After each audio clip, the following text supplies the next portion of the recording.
Good morning, everyone. Today we will continue our next topic, that is desert. So, children, do you know what is a desert? Now, I am explaining you about the desert. Desert is a region covered with sand which receive less than 25 centimeters of rainfall annually. Annually means a whole year.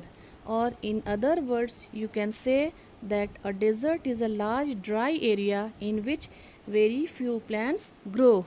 Now children, I hope that it is clear to everyone that what is desert.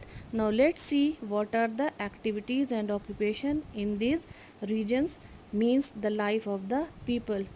Children, one thing I want to clear about this chapter, that we have started the chapter as the journey, in which we have already completed our first topic, that was plateau.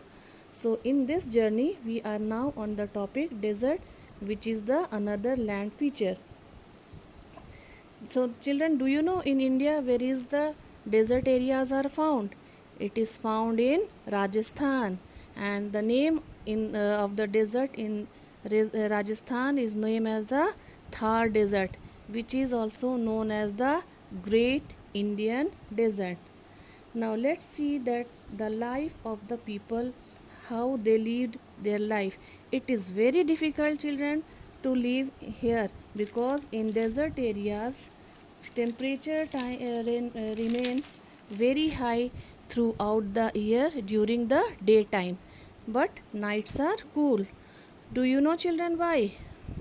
Because the sand heats up very quickly and the sand cool downs also very quickly. That is why, due to less rainfall or scarcity of rainfall, scanty vegetation is found.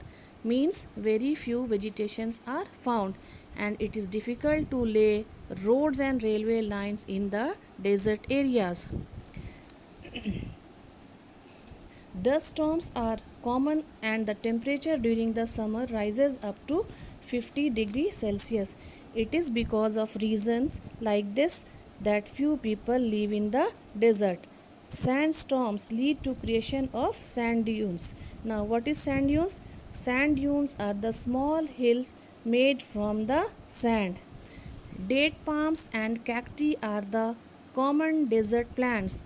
One can also see oases, areas where small pools of water can be found in deserts. It is around an oasis that date palms can be seen. Deserts are normally seen on the western parts of continents. So, children, we have completed our second topic also, and in the next session, we will continue our journey with another topic, that is mountains. Till then, goodbye, stay tuned, stay safe.